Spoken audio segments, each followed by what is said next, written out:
y vamos a introducir la siguiente, no ponencia, sino en este caso es una charla, mesa redonda, como lo queráis llamar, que además de Eva, que muy gustosamente se va a quedar con nosotros para comentar y debatir algunos temas sobre SEO para e-commerce, tenemos también, de nuevo, a Josep de Lofeo y, de nuevo, también a Gabriel Ailagas. Muy buenas tardes a los dos. ¿Qué tal estáis? Buenas tardes. Pues nada. ¿Qué tal, Eva? Muy bien. Me siento, no sé, me siento aquí halagado con 3 pesos pesados del SEO, así que... No, yo soy el único que no sé. Esto de todo lo que se que no, a mí que no me miren, ¿no? Soy infiltrado. Pero bueno, es un infiltrado que sabe mucho de SEO, me consta. Bueno, tú sabes, ¿no? Bueno, vamos, pues nada, vamos a, en este caso, hacer, si os parece, una radiografía, como lo hemos titulado, una radiografía de SEO para e-commerce, en este caso en 2025, ¿vale? Repasando algunas de las cuestiones que en este caso están funcionando y, si me lo permitís, van a funcionar, o eso es lo que vamos a ver, eso pretendemos, del 2025 en adelante. Entonces, me gustaría comentar con los 3 en este caso, que debatáis entre vosotros, os peleéis si así lo queréis también, esperemos que no, el SEO para e-commerce en la era de la IA, ¿vale? La IA que evidentemente está en boca de todos. Y la pregunta del millón que nos hemos hecho todos desde que la IA es la IA y desde que vino a nuestras vidas, ¿posicionan los contenidos generados con IA, con inteligencia artificial, en este caso para un e-commerce? ¿Qué pensáis? La respuesta corta. ¿Quién quiere? Sí, depende. Me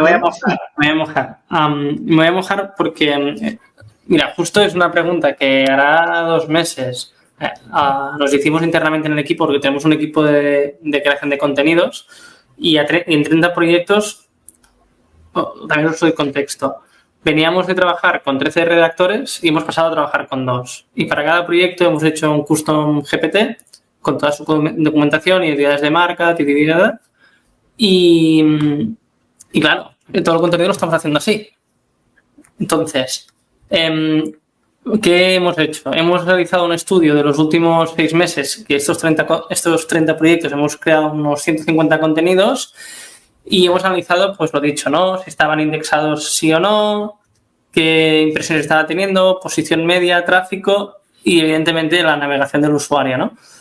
Y las que lo sacamos, en resumen, la conclusión es, la gran mayoría, -2, estaban todos rastreados y teniendo impresiones, y un 40 y pico % ya estaba teniendo tráfico orgánico. Evidentemente, ¿qué sucede? Que hay contenidos que hace 2 meses que creamos que aún están rankeando. Y todos están creados con ChatGPT Custom, sin ninguna virguería de humanizar ni tal, que también se hace, pero que no hemos hecho nada excepcional. Entonces, este es el contexto que tenemos dentro de la agencia. Dicho esto, y aquí pues cada uno que diga la suya, ahora en el evento que hizo Google en Madrid, a MJ pasó una captura, o Aleida, que ahora me confundo, no sé, que alguien pasó una captura de una diapositiva, porque no estaba, que el Quality Rater, si denotaba que era un contenido hecho con IA, pues evidentemente lo iba a puntuar muy bajo. Entonces, dicho esto, con el análisis que hemos hecho, con todos los e-commerce que estamos ejecutando contenidos con ChatGPT Custom, aquí ya nos quedamos más tranquilos, y a partir de aquí también es ir viendo cómo evolucionará Google a nivel de, pues, los Quality Raters, algoritmos, etcétera.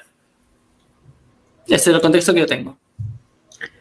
Mi opinión es justamente ir un poco a las bases, ¿no? del SEO. Y es, realmente, el contenido, Google lo quiere si es útil para el usuario. Entonces, a mí me da igual que lo haga GPT, que lo haga un copywriter, que lo haga un mono haciendo palmas. Me da exactamente igual que lo haga, porque realmente lo que va a importar es si lo que yo estoy haciendo es lo que el usuario busca. Y eso puede ser un contenido de 10 palabras, puede ser una calculadora, que no sabe lo que bien funcionan las calculadoras bien montadas, es decir, una calculadora de sueldo, calculador hipotecario, calculador tal, que un texto de la historia de Voltaire. Es que me da exactamente igual. Lo que quiero es que sea lo que el usuario busca. Punto y final. O sea, es realmente ir a los orígenes y ir realmente a lo que quiere Google, que es que el usuario esté contento. Usuario contento, Google contento. Punto y final. ¿Qué pasaba antes? que antes la IA no estaba entrenada con la capacidad suficiente para hacer un texto de calidad. Que antes la IA pues era maravillosa, pero no era un cerebrito capaz de hacer cosas interesantes. Si ahora somos capaces de entrenarlas con más GPTs, con agentes y hacer cosas maravillosas, pues podrá funcionar. Eso sí, siempre y cuando el entrenamiento sea bueno. Es decir, si realmente podemos escribirnos con un GPT, yo le digo que me hable de peces y mi web es de muebles, pues no va a funcionar y no va a rankear, pero porque vuelvo a lo mismo. Es decir, no va a estar satisfaciendo lo que yo quiero ofrecer al usuario. Entonces, para mí me da igual que lo haga, exactamente cómo lo haga, lo importante es que guste al usuario. Vale, yo estoy con Eva en el concepto de que lo que importa es la calidad del contenido, independientemente de quién lo haya hecho. Creo que la historia va por ahí, aunque también creo que estamos muy en los albores de la IA para muchos aspectos, en un montón de cosas.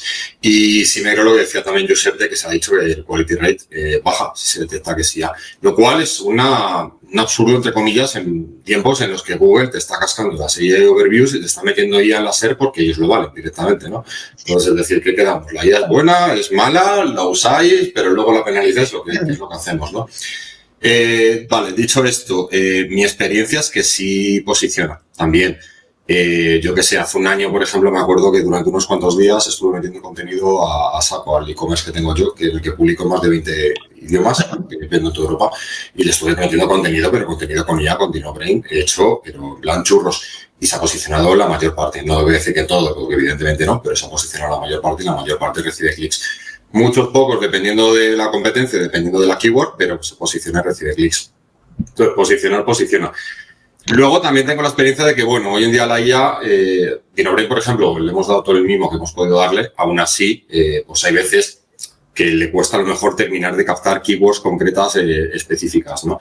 Se queda un poco a lo mejor justo ahí, si le ajustas dándole un poquito más de mimo, pues ya puedes tener un contenido top que te deje prácticamente arriba y que ya solamente te faltarían el resto de los factores que te faltan un poco en SEO, ¿no? Respecto al tema de usos de la IA, bueno, pues estamos hablando de la parte de contenido. Yo ahora hace muy poquito, de hecho, en e-commerce, un día que estaba, entre comillas, aburrido, digo entre comillas porque eso no existe, pero bueno, saqué un rato y me preparé un script en el que conectaba con ChatGPT, que pasaba todos los datos en un JSON del producto y que me fuese escribiendo fichas de producto en todos los idiomas directamente. Porque, claro, al tener la ficha de producto y tener tantos idiomas y tan poco tiempo para dedicarle, la realidad es que al final lo que tenía es, en algunos casos, traducciones automáticas de la ficha de proveedor, es una porquería. En otros casos tenía plantillas que funcionaban un poquito mejor que las traducciones automáticas, pero seguían funcionando bastante regular. Y ahora quiero probar qué tal funciona eso. Y dejando a un lado todo el tema del contenido, yo, como he dicho antes, creo que estamos en los albores de la IA, aunque llevemos 2 o 3 años con ChatGPT, creo que estamos en los albores de la IA, tiene que evolucionar de una forma que todavía no concebimos en muchos aspectos. Y en los e-commerce a lo mejor todavía no se ven, pero yo sí veo más adelante que posiblemente llegar a un e-commerce no sea tanto llegar a lo mejor y moverte por categorías, sino como tener a alguien que te atiende totalmente. O sea, tener un agente cuando entras con una IA que te pregunte lo que quieres y que directamente te lo ofrezca. Que DoFinder transforme el buscador en un, entre comillas, señor virtual, que es como el tendero, la persona que te atiende en una tienda, que te ofrece directamente el producto, que te sugiere otras compras, que te pregunta a lo mejor lo que quieres, incluso a lo mejor pues te aconseja, ¿no? Creo que eso va a llegar y no en demasiado tiempo, aunque ahora yo todavía no lo he visto, por lo menos. No, totalmente de acuerdo. Yo, de hecho, tengo ahí un par de proyectos que van muy alineados con eso y creo que va a ser el futuro por ahí. Totalmente de acuerdo. Genial, pues chicos, al hilo de la IA, estamos hablando de la inteligencia artificial, posiciona, no posiciona, he visto últimamente, en los últimos días, en LinkedIn, que tengo una actividad bastante frecuente, a Juan González Villa, ¿no? Todos o casi todos lo conocemos, de los que están siguiendo este evento, que ha publicado que ChatGPT está comenzando a mostrar productos de tiendas online. No sé si conocíais esta noticia, conocíais esta nueva implementación, no sabemos si está en beta o no. ¿Qué opináis? ¿La conocíais? Actualmente está en Estados Unidos. Hay un tema legislativo en Europa que a priori están a ver ahí qué onda y qué pasa, pero lo más seguro es que también se traslade aquí a España. Y es lo de siempre, ¿no? Es decir, Ahora se habla mucho del SEO para las guías, se habla evidentemente de ChatGPT, salen datos contextualizados del uso de ChatGPT, de Google, y la realidad es lo que ha venido pasando desde siempre, ¿no? A nivel de SEO, que nos tenemos que ir adaptando, tanto el propio Google cambia las SERPs, como cambiarán los interlocutores, puede que ya no sea Google, que sea ChatGPT, lo que sea, YouTube, que al final se habla mucho de ChatGPT, pero siendo claro, cada vez más la gente lee menos. Y aquí hay una gran barrera de entrada, que es el vídeo, y el segundo buscador más relevante e interesante es YouTube. Entonces, lo de siempre, es decir, son noticias, evidentemente a nivel de e-commerce va a influir, tendremos que estar atentos si es un sitio relevante, pues cómo aparecer, pero la realidad es que ahora investigando, y llevamos varios meses investigando cómo hacer SEO en ChatGPT, no difiere mucho del propio SEO que ya hacemos. Entonces, donde quiero llegar es que, bueno, al final el usuario va a mandar para cada e-commerce, cada tipo de e-commerce. Pues tenemos un cliente que es un comparador de seguros y es verdad que por ChatGPT llegan bastante leads, y tenemos algunos e-commerce que de momento ChatGPT lo hemos puesto en Analytics, que eso es lo mínimo que tenemos que tener todos, ¿no? El ver en Analytics cuánto tráfico viene de ahí y en base a eso contextualizar. Entonces, bueno, de momento en España no está. Aunque alguien me ha escrito por LinkedIn y me ha dicho que sí, pero yo no lo he visto. He oído por ahí algún resquicio, ¿no? Que le ha parecido a alguien por España. Ahora no lo voy a ver, porque te he dicho, enséñamelo, envíame un vídeo. No sé cómo lo veis. Yo estoy muy de acuerdo contigo. Creo que hay cosas, por ejemplo, muy interesantes. Para mí, por ejemplo, el tema de GPT no deja de ser un buscador más. Es decir, creo que hasta ahora hemos estado muy centrados en Google y que todo el SEO era para Google. Y para mí ahora es como ya no estar solo en Google o en YouTube y tal.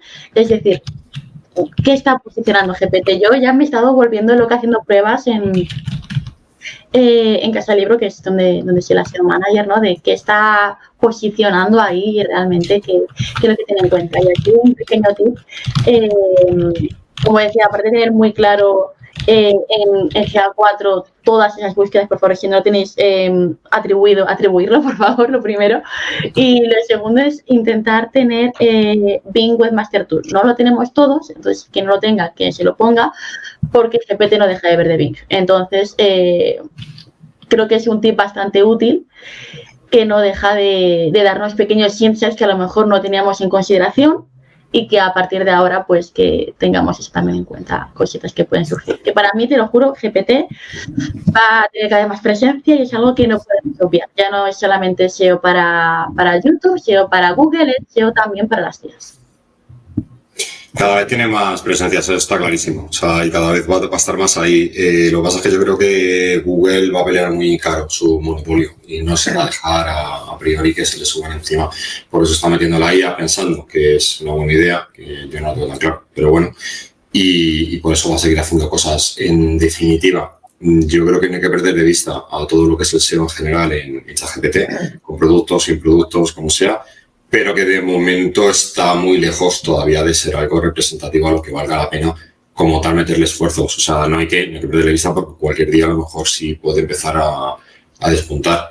Pero bueno, por el momento yo creo que les va a faltar muy mucho todavía para poder empezar a no hacerles daño a Google, sino simplemente a que por lo menos Google, bueno, les pueda, entre comillas, respetar, por decirlo de alguna forma.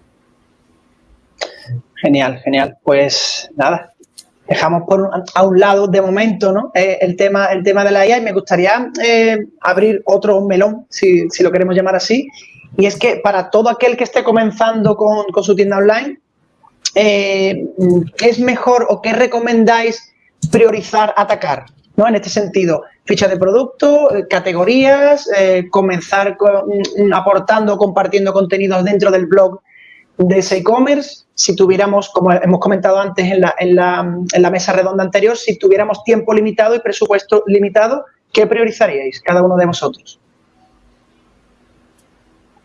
Cambiamos el orden, va, más que nada por hacerlo dinámico. Lo hacemos al revés. Ahora empiezo yo, me podéis dar palos después. Lo primero a priorizar casi siempre sería empezar por long tails directamente. O sea, empiezas sin reputación, empiezas sin fuerza, sin potencia, prácticamente sin nada. Google no te conoce. Empieza tirando a long tails y luego según empiezas a posicionar puedes empezar a subir. Ya sean en fichas de categorías del producto, todo. Va a depender de la competencia que tengas en cada caso. Hay fichas de categorías y en algunos casos una long tail que tampoco sea demasiado long, pero bueno, se puede medio posicionar bien y va a haber otras que es que directamente te va a ser imposible por un tema de competencia. Entonces, a lo mejor, pues tienes que estirarlas más o mirar algunas alternativas. Es que depende muy mucho el mercado, la competencia, quién esté ahí, lo que estén haciendo en buena parte, ¿no? Por tanto, bueno, yo diría que depende, pero sí empezaría con lo típico de empezar poco a poco y por abajo, por decirlo de alguna forma. Genial. Yo, aquí es una respuesta muy ambigua, pero es un depende. Es un depende gigante, porque no es lo mismo que tú entres a competir contra Coca-Cola, y a Coca-Cola Pepsi tú, que entres en un mercado súper segmentadísimo donde el mayor player tiene un 1% de cuota de mercado. Entonces, la estrategia va a diferir muchísimo, pero muchísimo. Y también va a diferir muchísimo el presupuesto que tú tengas y si tú ya tienes un nombre detrás. Es decir, si tú tienes un nombre es decir, a lo mejor Leroy Merlin nunca tiene una tienda web en su vida, ¿no? Pero ya Leroy Merlin, imagínate que nunca ha tenido web, pero tú ya tienes presencia, tú ya tienes un EAT súper fuerte. Entonces, va a diferir muchísimo quién tú seas y en qué mercado juegues. Es que eso va a cambiar por completo mi respuesta. Es que no va a tener nada que ver. O sea, en una te diría apuesta por link building, apuesta por tal, en otra te diría apuesta por medios, en otra te diría intenta primero hacerte un nombre con un blog, con autoridad de marca y a partir de ahí intenta empezar a vender porque te conocen. Es que difiere completamente. Depende mucho, es decir, si tú, por ejemplo, eres Pepsi, pues te diría, tío, no tienes nada que hacer, no sé que tengas mucha pasta y quieras competir contra Coca-Cola. No hay tu tía. Si eres rosas, pues sí, empezaría a decir, en el mercado de las rosas, oye, las flores, pues hazte una buena arquitectura, móntatelo bien, como decían mis compis, tira por long tail, otro rollo totalmente diferente. Es que cambia totalmente la película, totalmente. 100%. Hablando con lo que comentan Eva y Gaby, es que sí que eso depende, ¿no? Y esto es el problema de los consultores, que nos encanta esta palabra. Depende. A lo personal o a mi contexto, lo que me pasó en su momento es, primero, que puede que muchas personas de los que estemos hoy aquí estamos muy sesgados con el SEO. Entonces, a mí lo que me pasó, por ejemplo, en algunos proyectos que he hecho de e-commerce personales, es pensar que el SEO era el go-to-market principal. Y me pasó con una marca de cinturones. Entonces, como trabajaba en agencia de SEO, todo el día era SEO, e-commerce tal, voy a posicionar cinturones para mujeres y todo tipología de villas. Cuando realmente, y aquí para mí es el gran aprendizaje, es centrarte muy bien en quién es tu cliente y por qué te va a comprar. Entonces, no es lo mismo multimarca como Casa del Libro o un montón de, pues todos los multimarcas que al final venden pues otras marcas, en definitiva, o tienen marcas propias, pero han crecido a través de las diferentes marcas y han posicionado marca y dado servicio y producto, etcétera, o categorías de producto.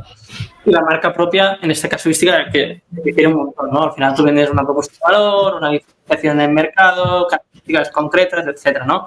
Y al final, pues tienes instalando que tiene todas las marcas de cinturones, X o Y, o tienes la propia marca que está vendiendo en Zalando, ¿no? Entonces, la marca de Zalando, digamos, pues el producto que lo lleva, pues las celebrities o unas creadoras de contenido concretas, representa un segmento concreto, etc., etc. Dicho esto, una vez tenemos claro qué tipo de e-commerce somos, lo que comentaba Eva, en qué contexto vamos a pelearnos, quién es nuestro cliente, evidentemente también lo que ha dicho Gaby, ¿no? De, hey, ves al long tail porque va a ser menos competido, pero ya no solo en SEO, sino también en nicho. Métete en un nicho muy concreto, porque de esta forma, o sea, el cliente va a empezar mucho más contigo, vas a ser mucho más diferencial y tu comunicación es mucho más directa. Entonces, a mí siempre me ha molado el concepto de que el nicho de niche is rich, ¿no? Cuanto más nicho seas, más diferencia vas a ser y también vas a aprender mucho más rápido de ese. Y una vez ya tienes eres fuerte en ese segmento, puedes ir probando de abrir verticales dentro del mismo contexto. Así que, lo dicho, yo me metí una necesidad bastante importante con este tema, todo el puto día pensando en SEO, cuando realmente empecé a regalar el cinturón a chicas que lo usaban por Insta, y es cuando empecé a vender. Y ahí dije, guau, este es el tema, ¿no? Es decir, entender quién es tu cliente y cómo compra. Qué bueno. Conocer a tu cliente, muy importante, sí, sí que sí. Pues nada, vamos, si os parece, vamos con otro tema, otro error, problema, como lo queramos llamar, el tema de las canibalizaciones. ¿Qué nos podéis comentar o cómo los gestionáis dentro de los e-commerce, de vuestros e-commerce o vuestros clientes? Son un follón de la hostia. A partir de aquí, Venga. no, yo os escucho, porque, a ver, yo os escucho primero. Dale, Eva, empieza tú ahora. Venga, por ejemplo, Eva, dale. Para mí, lo primero es que es evitar que pasen.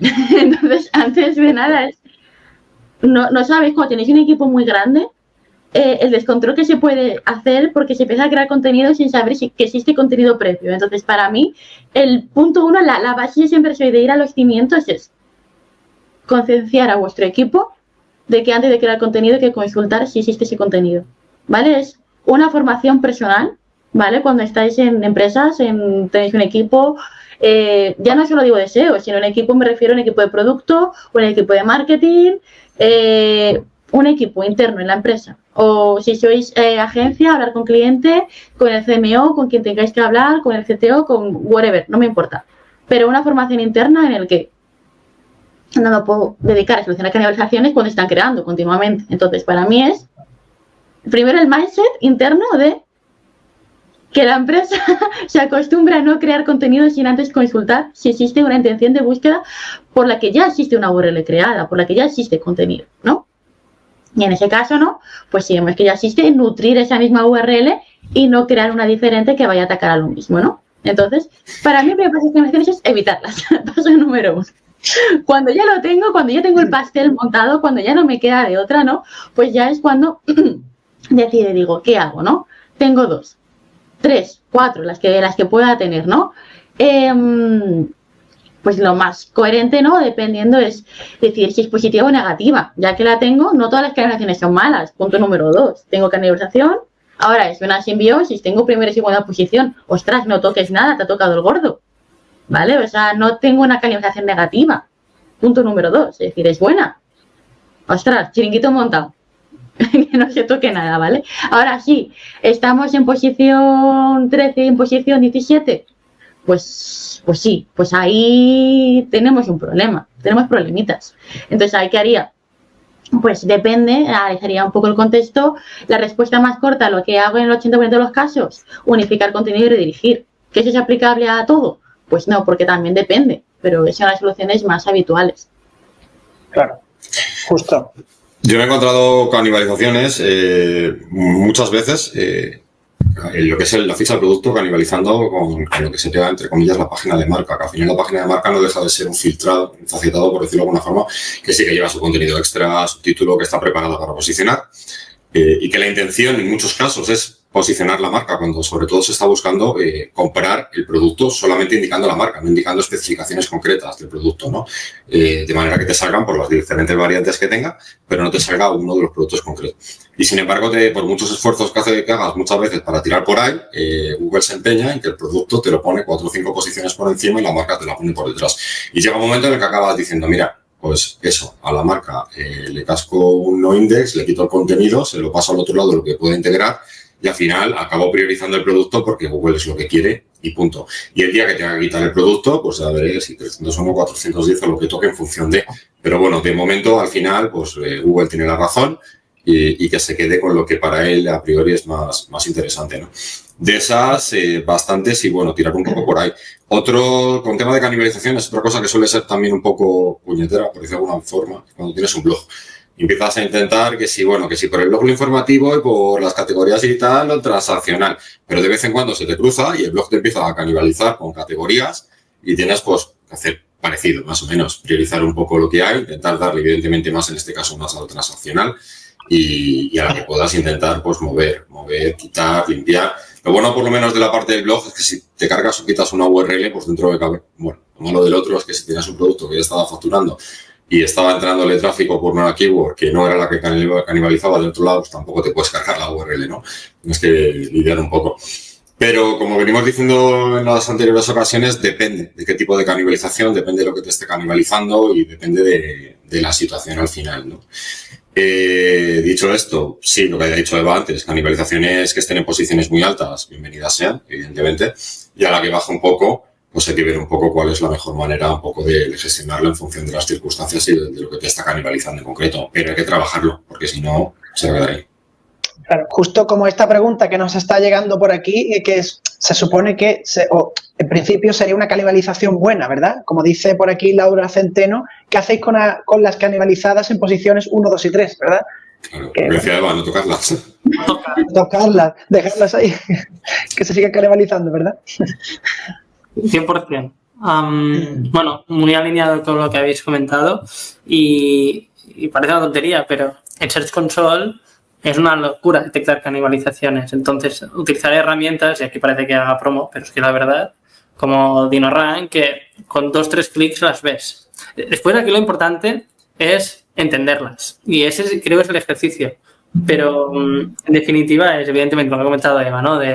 Antes de crear un contenido nuevo, vamos a repasar, y sobre todo en proyectos que tienen mucho histórico de tecnología, contenidos, han pasado 1000 manos por ahí, pues poner una política, llámalo como quieras, de no crear nada nuevo hasta que se haya revisado si hay algo. Eso es de base, de cajón, y eso incluso pasa mucho cuando hay cambios de agencias, que sucede, ¿no? Que es como la agencia vuelve a hacer el mismo playbook de la otra a nivel de contenidos, y es no. Nosotros a nivel operativo siempre hacemos esto, sacamos todo el Search Console, tenemos en un Google Sheets todo lo que ya se ha creado, y cuando proponemos una estrategia de contenidos en base a la priorización de negocio, revisamos qué hay. Porque ese es un quick win, es decir, tiene mucho más impacto crear contenido en algo que ya está rastreado e indexado y está en una segunda página, que evidentemente no irá a una nueva, ¿no? Y lo segundo que ya he comentado es eso, de tener una herramienta como DinoRank y con 4 o 5 clics puedes diagnosticar, pero es importante ese proceso de diagnóstico, porque sí que te ayuda, evidentemente, a utilizarla, pero es entenderla, ¿no? Y ya está, al final habrán dos casos. Por ahí debe haber alguna gráfica en internet que te explica muy bien cómo la toma de decisión, ¿no? Hay bastantes, entonces coges ese árbol de decisión y vas descartando. Mira, aquí yo se ha dado pie, yo aprovecho y meto la cuña. Las canibalizaciones de DinoRank se pueden sacar por 2 vías. Por un lado, el tracking. Si tú tienes una keyword que la estás metiendo en el tracking, el propio tracking detecta que sales más de una vez, te va a sacar el iconito de caníbal para que tú veas que hay una canibalización ahí. Luego tú tendrás que decidir si la canibalización es buena o mala, porque si te pilla en 1 o 2 te lo va a decir también, porque en teoría están los resultados, pero ahí, como hemos dicho, lo mejor es no tocar, evidentemente, y cómo lo resuelves. Por otro lado tenemos la sección de canibalizaciones, que precisamente se hace con datos de Search Console, es decir, se los baja, los cruza entre sí y acaba viendo en qué lugares está saliendo para la misma keyword más de una vez para el mismo dispositivo. Y te informa. Hay algunos casos en los que cuando tiene mucho impacto el SEO local y empieza a mirar en sitios diferentes, puede encontrarse URLs diferentes y puede haber algún caso raro, pero es un porcentaje es una casuística pequeñita, generalmente. Lo que quiero decir con esto último es que, aunque la herramienta te lo da, es un punto de partida, pero luego, evidentemente, el usuario siempre tiene que acabar, viendo un poco lo que es y tomando una decisión para no quitar una canibalización buena o para verificar que la canibalización en este caso sigue ahí. Pero bueno, tienes un punto de partida con el que ya puedes tirar y puedes empezar a resolver. Justo, las dos maneras que tenemos desde DinoRank. Y mira, aquí nos llega, chicos, una pregunta de Álvaro Liras. Dice, ¿y si un día decide Google que no le mola GPT y lo penaliza? Un poco por rizar el rizo, ¿no? Y hacer un poco el triple mortal ahí con eso que hemos comentado antes de posicionar en ChatGPT. Claro, en teoría, eso es lo que decía antes Josep sobre el evento que había habido en Madrid y que lo que habían dicho de los quality raters, que en teoría, la teoría dice que sí, luego en la práctica da la sensación también de que mientras el contenido sea bueno, más o menos funciona, y mientras tanto Google va metiendo inteligencia artificial por medio y fastidiándolo, ¿no? Pero la teoría dice que eso ya estaría. En cualquier caso, a ver, es que el contenido por IA, cuando está bien hecho de verdad, no es tan fácil de detectar. Entonces, ¿hasta qué punto, si el contenido es bueno, por qué te va a penalizar, ¿no? Pues sí. A ver, entonces, mira, aquí tenemos una nueva pregunta. Dice, ¿y en una web que hay muchos productos casi iguales y cambian, por ejemplo, la potencia? No sé, la potencia, ¿no? Entiendo que quiere decir. Vale, la potencia, el voltaje. El voltaje, sí, más o menos iguales con muchas características. ¿Qué haces para generar textos distintos? Vale, esa es una muy buena pregunta. Sí. Y esto pasa mucho en e-commerce deportivos, por ejemplo, que hay variantes de color o incluso tamaño, tal, lo típico, ¿no? Entonces, evidentemente, ¿esto cómo se soluciona? Con Canonicals. Ahora bien, si es un sector de nicho, que esto incluso pasa a veces en sectores industriales con referencias, con SKUs, que la gente incluso busca en recambios, por ejemplo, en maquinaria industrial, que nos ha pasado. Aquí nosotros nos equivocamos de primeras porque pensábamos de esta forma de vamos a poner a Canonicals a la principal, digamos, definíamos una principal, pero el usuario, claro, buscaba ese tamaño en concreto y tenía búsquedas, ¿no? Sobre todo a nivel anglosajón, porque son, bueno, proyectos internacionales. Entonces, la respuesta corta es utilizar Canonicals siempre cuando hay variantes de producto. Ahora bien, depende del sector, porque los tornillos, por ejemplo, o tipología de maquinaria, pues la gente busca incluso por el SKU, como os digo, que es la referencia, EAN, o por el tamaño o lo que sea, ¿no? El color, el tejido, etcétera. Entonces, bueno, es un buen melón y depende de cada proyecto. Me parece tan interesante lo que dices y aquí la aportación es, antes de hacer un producto, fíjate si tiene búsquedas o no. ¿Por qué? Porque en el sector ropa, SML, una camiseta, Canonical, tira de Canonical, pero en móviles, por ejemplo, el iPhone X con no sé cuántas gigas de no sé qué, con pantalla no sé qué tal, tiene búsquedas. El otro iPhone con otras características tiene búsquedas, es decir, ahí sí que tienes que hacer fichas de producto bien trabajadas, con textos, con tablas comparativas, incluso móntate una TSA y móntate ahí una super comparativa chulísima, qué iPhone comprar si versus mini versus no sé qué, es que no entiendo de móvil, ¿no? Pero la idea está ahí, ¿no? Versus un sector donde te da igual porque las especificaciones no tienen búsquedas, la clave es, tienen búsquedas specs, si las specs tienen búsquedas, cúrrate la ficha de producto. Si no, tira de Canonical. Sí, yo creo que el tema es una mezcla de lo que está diciendo Eva con lo que ha dicho Josep al empezar esta mesa redonda, que es que tienes que conocer a tu cliente y tienes que ver cómo funciona. Y al final es, ya sea mirando si hay búsquedas vía Keyword Research, ya sea conociendo a tu cliente, cómo busca, cómo se mueve, saber que es precisamente pues cómo se está tratando el producto al final desde Google y cómo se está buscando. Es decir, es lo que decíamos, si tú te quieres comprar unas zapatillas, es muy raro que busques la talla precisamente de las zapatillas. Sin embargo, hay productos, como decía Josep, que sí te puedes encontrar con que te buscan el EAN, el SKU, el código de barras, una referencia concreta y específica, porque saben que necesitan un tornillo concreto que luego van a comprar otro, les va a llegar, no les va a servir y lo van a tener que devolver, lo van a tener que tirar. Entonces, es conocer, efectivamente, es conocer tu mercado. Se puede hacer vía Keyword Research, pero si aparte, si eres bueno en tu mercado, conoces tu producto, conoces a tu cliente, que es que no nos tenemos que olvidar que al final el e-commerce es venta de producto. Lo que antes hacía en una tienda de cara a cara, ahora se hace online, pero los hábitos del cliente en muchos casos se han trasladado, no han desaparecido, se han trasladado. La forma de buscar, lo que antes le preguntaban a una persona a la cara, muchas veces ahora lo están buscando en la FAQ de la tienda o en cualquier otro sitio, y muchas veces si no está se van a ir a otro sitio donde le den esa información. Entonces también es entender cómo se comporta tu cliente para poder resolverle la vida y al final en cierto modo poder resolver esa intención de búsqueda que nos interesa a todos. Justo.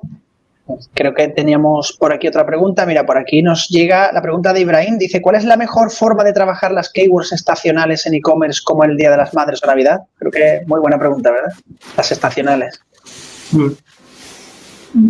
¿Quién quiere empezar? Dale, Eva, dale tú. Pues diría que con antelación. Diría que con antelación. Tú no puedes esperar a que llegue Navidad y estar el 20 de diciembre preparando la estrategia SEO. O sea, lo primero es la planificación. Me da igual en el sector que estés, ten una estrategia clara meses previos. Y no una estrategia solamente SEO, sino una estrategia coordinada con ads, coordinada con campañas de marketing, coordinada con todo tu equipo. Y que tienes que ir todos a una. y tiene que hacerlo previo, es decir, vais a trabajar una URL, se va a crear, ya existe una URL dedicada a esto, sí, no, ¿cómo se va a trabajar? ¿Vais a hacer contenido? Sí, no, ¿va a haber una estrategia paralela para impulsarlo? ¿Va a haber ads? También coordinaros con SEM para hacerlo, va a haber una campaña también en medios, coordinaros con eso, va a haber también en blog a nivel enlazado, una arquitectura, a nivel de menú, ¿cómo se va a hacer? Es decir, todo esto tiene que estar reflejado y priorizado meses previos, todo. Y yo siempre digo, si tenéis una URL creada, no hagáis una 302, mantenerla, ¿vale? Es decir, si tenéis una URL de Navidad, no paséis la vía redireccionando y sacándola y metiéndola de Google. Yo entre los proyectos que he trabajado me ha funcionado mucho mejor el mantenerla siempre viva. Justo. Como se suele decir en otro ámbito, los cuerpos de verano se construyen en invierno, ¿no? Pues igual, ¿verdad? Me viene a la mente. Bueno, ese ejemplo me ha quedado clarísimo, ya está. Con ese ejemplo ha quedado claro. No, pero... Dicho esto, continuamos. Sí, no. Y después, incluso, aquí a modo de recomendación, si buscáis SEO para Black Friday, aquí hay un montón de vídeos donde se explica este ejemplo práctico, ¿no? De tácticos, además de la organización y planificación, lo típico, ¿no? Pues enlazarlo desde el footer, cuando se acerca la estacionalidad a nivel de campaña, pues enlazarlo desde el body, para ir añadiendo algún tema más táctico. Pero es como, en definitiva, es una checklist de to-dos, organizarse bien e implementarlo, no tiene más. Y evidentemente entender que no todas las campañas son para todos, ¿no? Entonces, en base a tu identidad de marca, a quién es tu cliente, pues trabajarlo en consecuencia. Con lo cual, bueno, no sé, aquí Gaby, si algún punto más quieres añadir. No, yo simplemente, comentar lo que ha dicho Eva de mantener la URL, sobre todo, es decir, tener una URL perpetua que va a estar siempre ahí, que evidentemente a veces la vas a tener enlazada en la home, destacada y tal. Y luego el resto del año no, la URL de Black Friday pues estará entre comillas escondida el resto del año, pero en un determinado momento, pues evidentemente se enlazará, se trabajará mucho más, se empezará a trabajar con tiempo para que haya tiempo precisamente de que todo se vaya conociendo, se vaya posicionando donde tiene que estar, porque ya habrá caído evidentemente de donde estaba el año anterior y se tiene que volver a colocar ahí, pero se tiene que trabajar y tiene que haber un trabajo conjunto de todas las partes. Esto me recuerda un poco la moda que se está empezando a llevar cada vez más del tema de los drops en e-commerce, de empezar a trabajar a golpe de lanzamiento prácticamente, en lugar de tener una tienda evergreen constante, tener un catálogo que básicamente se basa en comprar un stock de lo que sea a bajo precio y lanzarlo hasta que se te acaba el stock, ¿no? Jugando un poco, pues con la potencia del lanzamiento y a la vez la tensión de compra de que el stock es limitado, ¿no? Y hacer uno, y hacer otro, y hacer otro, y cómo se enlazaría esto un poco con SEO, que yo creo que podría ser un poco parecido si lo empezásemos a hacer a lo mejor de forma recurrente, ¿no? O sea, tú imagínate que tu e-commerce, en vez de tener un stock fijo, o tiene una parte de stock fijo, pero que es más pequeña, y luego tiene otra parte que tú dices, el mes de enero vendo tal, mes de febrero vendo tal, mes de marzo vendo tal, y cuando acabas el año vuelves otra vez a empezar, ¿no? Y tienes una serie de URLs fijas que las vas explotando cuando toque. Bueno, serían posibilidades, aunque no tiene por qué, pero va un poco relacionado al concepto de las campañas estacionales, como hemos comentado, ¿no? Que al final lo que te interesa es mantener una estructura que no cambie para que se pueda encontrar y no tenga que empezar de cero, y hacer un trabajo conjunto de todo lo que es la parte de marketing de toda la empresa, en cierto modo, porque también tienes que hacer una previsión de gestión de stock que luego va a tener que salir en ese momento, ¿no? Para poder sacarlo fuerte cuando llegue. Genial. Pues mira, por aquí nos llega de aquí Juan Sebastián Valencia, que nos dice, si tengo una web con pocos productos, ¿qué debo hacer? ¿Creo varias categorías con los mismos productos? ¿Cómo se maneja esta situación? A ver, ¿cómo planteáis? Vamos a jugar. Bien. Juan, si a priori lo estás escuchando, danos un pelín de danos más contexto. Entonces, ¿eres marca propia? ¿Eres multimarca? Danos más contexto, porque así aprovechamos y te ayudamos. Y no de decirte el depende. Si no... Hemos dicho mucho depende hoy. Si no, vamos buscando otros temas, ¿eh? A ver si se... Sí, si quieres, mientras que va contestando Juan, vamos poniendo por aquí otra pregunta, ¿verdad? Que dice, de nuevo Ibrahim dice... Mira, ¿qué dice? Que es marca propia. Mira, marca propia, por aquí está contestando. Vale. Genial. Bueno, si quieres no pasas ya al dominio, pero si eres marca propia, es un poco lo que te decía de 2 cinturones, ¿no? Entonces, si tu producto evidentemente aplica que hay una búsqueda transaccional de categoría muy relevante, tu core es esa keyword, digamos. Entonces, claro, es que depende mucho de la tipología de productos. Si son cinturones, tendrás un problema como yo lo tuve. Así que no te rayes con el tema del SEO mucho porque no te va a dar de comer y prueba otro canal. Si os quieres pasar el dominio, lo miramos. Mis productos, tengo 20 productos. Vale, bueno, no sé, aquí va Gaby, si queréis. Yo aquí haré una radiografía del site, es decir, necesito una arquitectura clara. Necesito entender el mercado. Soy muy pesada con esto, pero es que la arquitectura va a cambiar muchísimo del mercado y necesitaría hacer un keyword research y una historia de la competencia. Y entender quiénes son mis players, dónde estoy jugando, los niveles de navegación, cómo muestro mis productos, cómo navega mi cliente y todo. O sea, y a partir de ahí, como dice mis compis, pues jugamos. Sí, es que básicamente es un poco eso. Depende del tipo de producto, depende con quién estés compitiendo. Porque desde tener un producto que, bueno, la competencia no sea muy alta y tengas un nivel de búsquedas que no esté mal y directamente te puedas meter a posicionar la transaccional genérica, por decirlo de alguna forma, para categoría y meter tu producto por ahí, a directamente no poder competir y a lo mejor no poder competir en búsqueda transaccional, pero es que a lo mejor lo que te interesa es no hacer tanto SEO y hacer marca, empezar a hacer branding del propio producto. Que te empiecen a conocer a ti, no al concepto del producto. Odio ser la abogada del diablo, pero cada vez me doy cuenta que la marca es más importante para Google. O sea, no quiero ser mala ni nada, pero es una realidad que yo creo que todos tenemos que ser conscientes. Y que yo Money Your Life y todo el boom que hubo en ese momento hace años, cada vez Google valora más léate quiénes somos, si somos una autoridad, si tenemos una marca detrás, si somos una empresa. Todo eso Google le importa. Y le importa más y más cada día.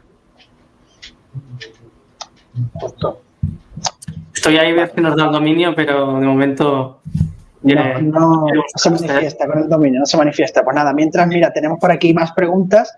Afortunadamente, dice Ibrahim, ¿qué opinan o qué opináis de las keywords 0 volumen, pero con resultados en la SER? Las 0 clics keywords, ¿no? Una puta mierda. No las trabajes, ¿no? No, al final, a ver, lo que está pasando con las AI Overviews. Tenemos proyectos de e-commerce que conseguíamos un montón de tráfico en una fase de consideración a través del blog y literal, llevamos 3 semanas con la misma posición media pero palmando en tráfico orgánico, en clics. Es lo que hay. Entonces, primero, pues contextualizar esto al cliente o a los compañeros y decir que esto es lo que hay a día de hoy. No, a priori yo no tengo la solución. Y tampoco podemos medir, o al menos que yo sepa a día de hoy, tampoco se puede ver el tráfico que se deriva desde las AI Overviews en Search Console o en Analytics, en la parte de Gemini, pero es el texto, no es AI Overviews. Hay un estudio de Ahrefs, que me acuerdo que yo lo puse hace poco por el Slack de Instagram, que ellos han medido que aproximadamente se perdían un 30% de los clics en las Ahrefs que había AI Overviews, aunque Google dice lo contrario. Es que, bueno, todos hemos jugado y hemos probado, es que es evidente, al final tú buscas cuáles son las mejores cometas de kitesurf, te explica un poco las diferentes marcas del propio AI Overviews. Yo tenía un artículo allí y ya no estoy. Y de allí ya no es el tema de conseguir el tráfico, que también es que podía hacer una audiencia para después hacer remarketing o nutrir mis audiencias de also like, o sea, perdón, que yo de meta no controlo mucho, pero sé que también nos beneficia, ¿no? Entonces, es lo que hay. Entonces, bueno, no sé qué opináis, pero yo estoy un poco frustrado, la verdad. No, totalmente de acuerdo. Nada más que añadir. No, yo lo que quiero empezar a ver, cuando tenga tiempo, que no sé cuándo va a ser, a ver si podemos empezar con el tracking a darle caña a los resultados que empiezan a salir en las AI Overviews y empezar a intentar entender un poco por qué sale lo que sale. Pues la primera vez que a mí me salieron resultados pensé, bueno, son los orgánicos de abajo que los está poniendo para darles un poco más de visibilidad, pero no, cambian. Muchas veces luego el primero y el segundo orgánico que están abajo no salen, y los 3 de arriba, la cosa cambia, no sabemos mucho todavía sobre por qué salen y cómo se ordenan.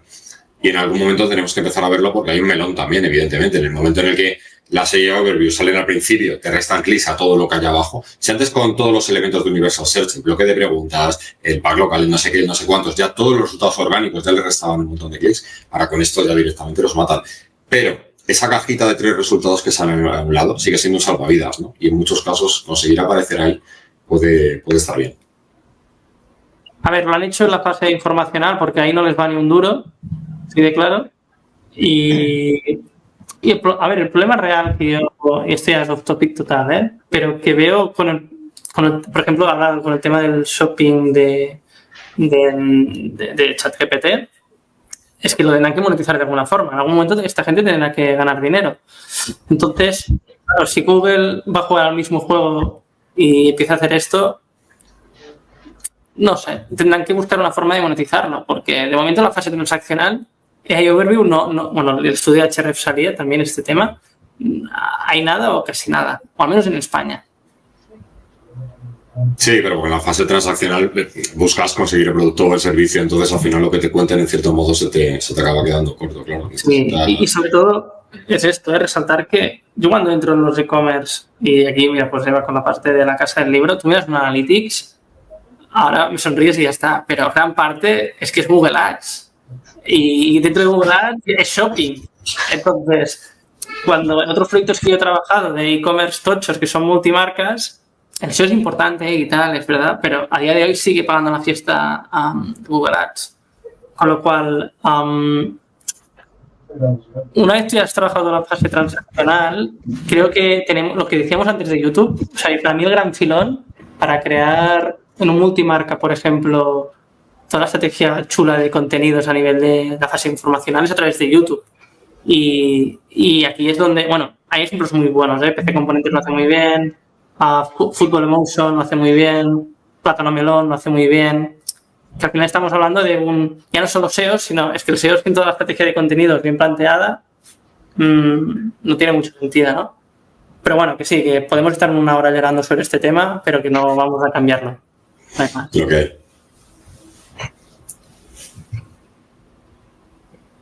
Perdona, que estás... Ismael, te has muteado. De nuevo, soy el especialista en tener el micro muteado, ya es un clásico en mí, perdonadme.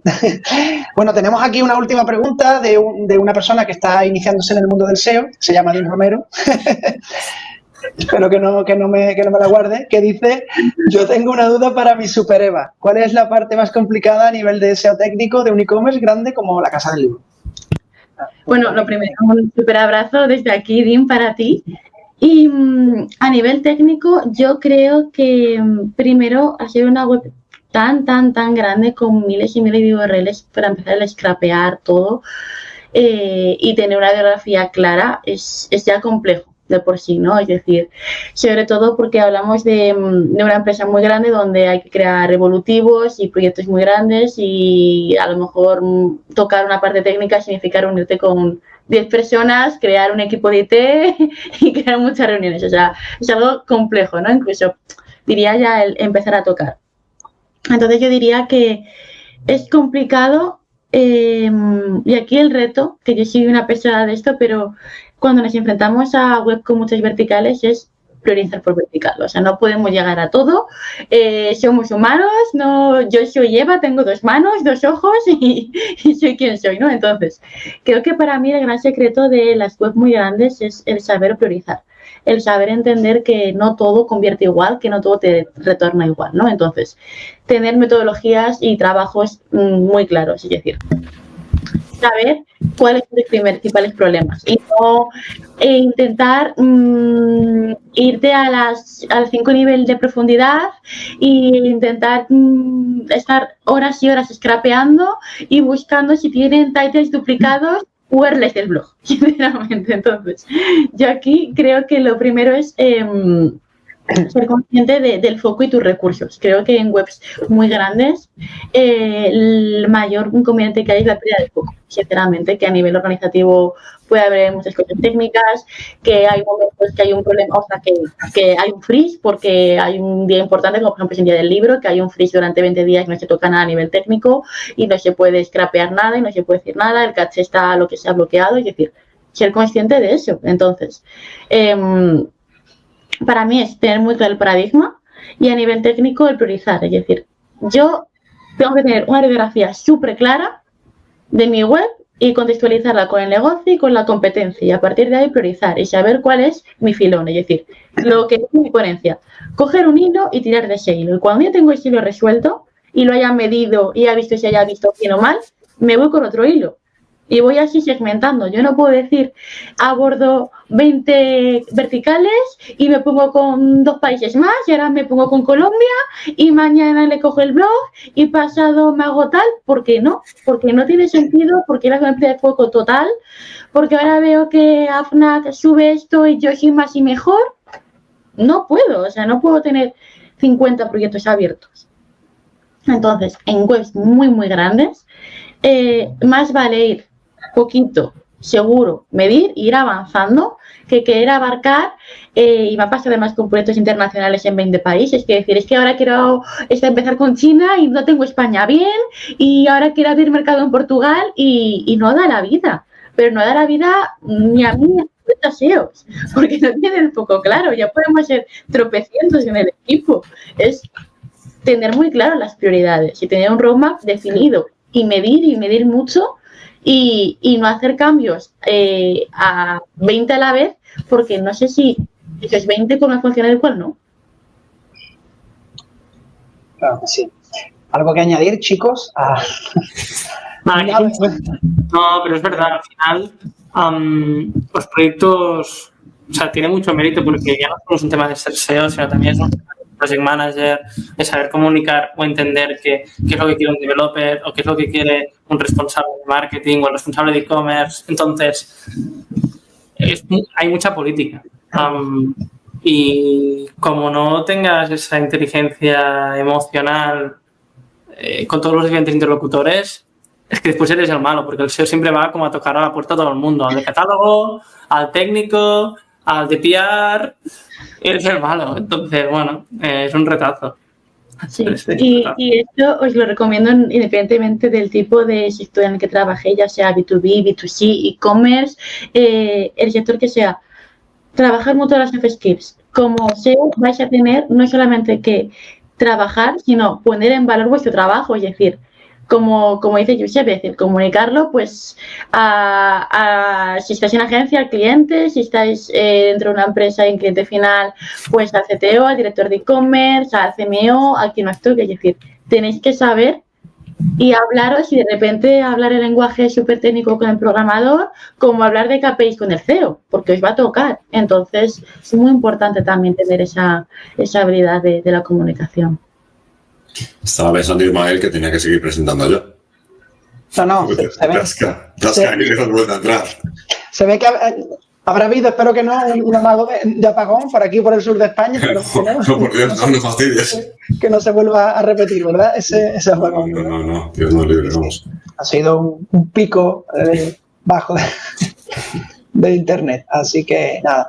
Pues nada, chicos, yo creo que vamos a intentar que no se me vaya más la conexión. Vamos a ir despidiendo esta mesa redonda, que la verdad es que ha sido interesantísima por las 3 partes. Yo creo que ha habido respuestas que dan, creo que para el replay, para muchas personas, para irse haciendo preguntas, sobre todo respondérselas, ¿no? Todo lo que hemos hablado, ¿no? Hemos hablado sobre IA, si funciona, si no, hemos hablado sobre que funciona en e-commerce algo más complejo, algo no, algo menos complejo, quiero decir.